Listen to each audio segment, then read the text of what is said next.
किसी ने बड़े कमाल की बात कही है कि वक्त ने सताया है लेकिन मैं परेशान नहीं हूँ, क्योंकि उन हालातों से हार जाऊं मैं वो इंसान नहीं हूँ। जी हाँ, और आज इन्हीं लाइनों के आसपास घूमती है उत्तराखंड के एक युवा की सच्ची और मोटिवेशनल कहानी। जी हाँ, नमस्कार, जय हिंद, मैं हूं मनी और आप देख रहे हैं मोटिवेशनल स्टोरी।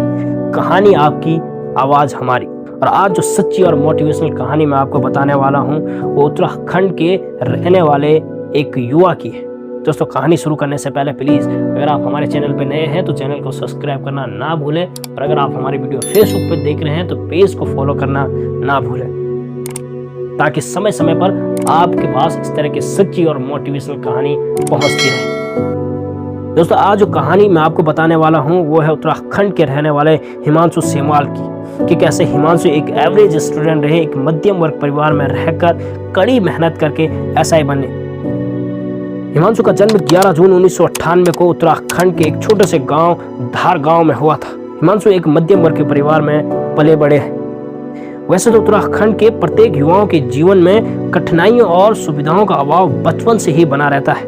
वे मुश्किल से मुश्किल परिस्थितियों से लड़कर आगे बढ़ते हैं और अपनी सफलता की कहानी दुनिया को बताना चाहते हैं। आपको बता दूं कि जहां आज हमारा देश श्रेष्ठ राष्ट्र बनने की बातें करता है, वहीं आज भी हिमांशु के गांव में सड़क तक नहीं है, सुविधाएं नहीं है।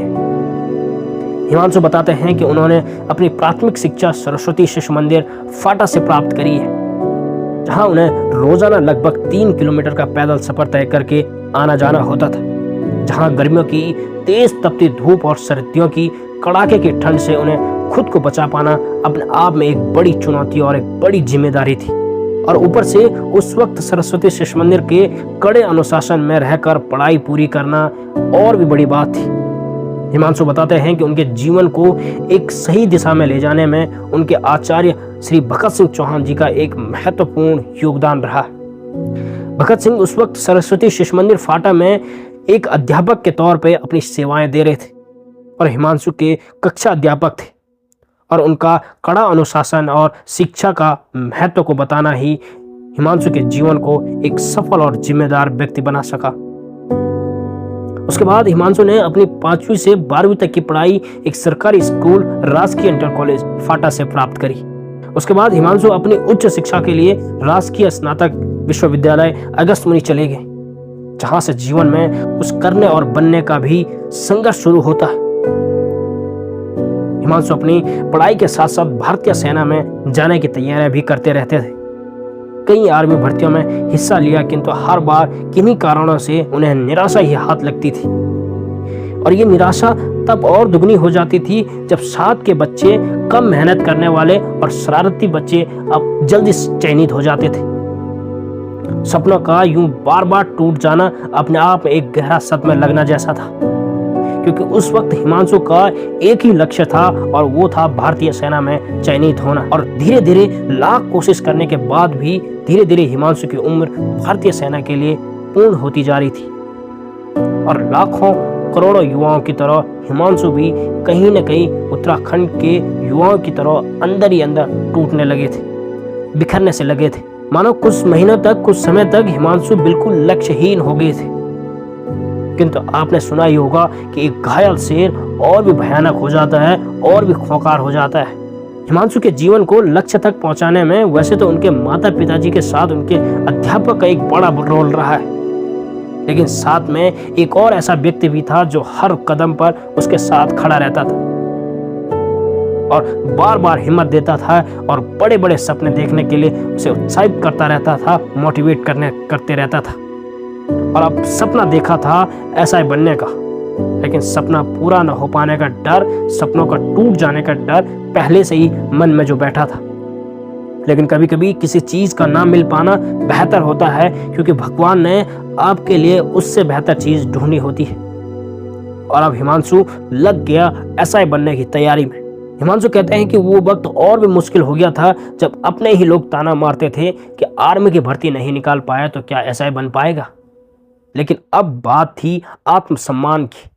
हिमांशु अपने घर का 2 बहनों का इकलौता भाई था, जिससे परिवार की जिम्मेदारी धीरे धीरे हिमांशु के कंधों की तरफ झुकने लगी थी। किंतु पिताजी का ये कहना कि तू अपनी तैयारी पर ध्यान दे, घर की जिम्मेदारी मैं संभाल लूंगा, मानो हिमांशु के लिए एक चट्टान जैसी बहुत बड़ी हिम्मत दे गई थी। उधर हिमांशु एसआई के दूसरे अटेम्प्ट में भी सिलेक्ट नहीं हो पाया था और निराशा और नजदीक आने लगी थी। और अब धीरे धीरे घर वाले भी खुद को सांत्वना देने लगे थे कि हमारी किस्मत खराब है और हमारे ही बच्चे की किस्मत खराब है। और कभी कभी तो माँ फोन पे कह भी लेती थी कि दिल छोटा मत कर, घर वापस आ जा, घर में कुछ और काम कर लेंगे। लेकिन हिमांशु कहीं ना कहीं उनकी बात रखने के लिए हामी तो भर लेता था, लेकिन अंदर ही अंदर एक आग सी जल रही थी, क्योंकि अब बचा था अंतिम साल और एसआई बनने का आखिरी दाव, क्योंकि अब यहाँ के लिए भी उम्र निकलती जा रही थी। उधर हिमांशु ने रात दिन एक कर दी थी अपने आखिरी अटेम्प्ट के लिए। पिछले 2 अटेम्प्ट में जो गलतियां की हैं उन्हें ना दोहराने की मानो कसम सी खा ली थी, और अब जीवन में सफल होने की आर पार की लड़ाई शुरू हो गई थी। और इन्हीं हालातों में जैसे तैसे करके पूरे आत्मविश्वास के साथ हिमांशु ने तीसरे और आखिरी अटेम्प्ट की सारी फॉर्मेलिटी, सारी तैयारियां पूरी कर ली थी। और अब सिर्फ इंतजार था उस दिन का जिस दिन रिजल्ट आना था। और अब उस दिन हिमांशु के साथ साथ उसके अपनों की भी या तो एक नए सपनों की दुनिया बसने वाली थी, या फिर एक बड़ी उम्मीद का फिर से चकनाचूर हो जाने जैसा था।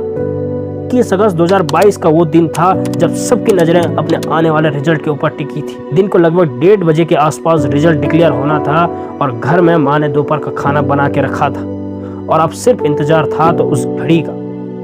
माँ ने चुपके से बिना किसी को बताए हुए हिमांशु के अच्छे रिजल्ट के लिए सुबह से व्रत भी रखा हुआ था और टकटकी लगाए हुए हिमांशु के चेहरे की तरफ देख रही थी। तो हिमांशु अपनी नजरें लैपटॉप की स्क्रीन पर गड़ाए हुए था। काफी देर तक लैपटॉप की स्क्रीन पर नजरें गड़ाने के बाद हिमांशु जोर से चिल्लाया यस, और खुशी से माँ को जाकर गले लगाया, मानो उसने पूरी दुनिया जीत ली हो। ये वही दिन था जब हिमांशु ने अपनी कामयाबी के झंडे गाड़ दिए थे और साथ में उन सभी लोगों को भी एक करारा जवाब दे दिया था जो कभी कहा करते थे कि ये नहीं कर पाएगा, ये कुछ नहीं बन पाएगा जीवन में। हिमांशु की कामयाबी की खुशी में माँ बाप के साथ साथ एक और ऐसा व्यक्ति भी था जिसकी आंखें कहीं न कहीं हिमांशु की तरह उसी से नम थी और हिमांशु बहुत देर से उसको गले लगाए हुए था। ये इंसान कोई और नहीं बल्कि हिमांशु का चचेरा भाई परवीन सेहवाल था। परवीन ही वो शख्स था जिसने हिमांशु के कई मौकों पर दोबारा से कोशिश करने के लिए हिम्मत दी थी। परवीन ही वो शख्स था जिसने बार बार उसे बड़े बड़े सपने देखने के लिए उत्साहित किया था।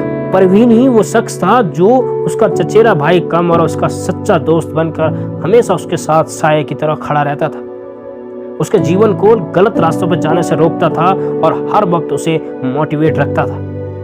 दोस्तों, मैं और मेरी टीम सैल्यूट करती है हिमांशु के संघर्ष को, इस स्ट्रगल को और परवीन को कि ईश्वर परवीन जैसा भाई, परवीन जैसा दोस्त हर एक उस स्ट्रगल व्यक्ति को दे ताकि वो भी हिमांशु की तरह अपने जीवन में सफल हो सके। इसलिए मैं अपनी हर एक वीडियो में कहता हूँ कि लिख डालो कुछ ऐसा अपने जीवन के उन कोरे पन्नों पे कि दुनिया चलना चाहे आपके पद चिन्हों पे। तो चलिए मिलते हैं कुछ ऐसी वीडियोस के साथ, तब तक के लिए अपना ख्याल रखिए। नमस्कार।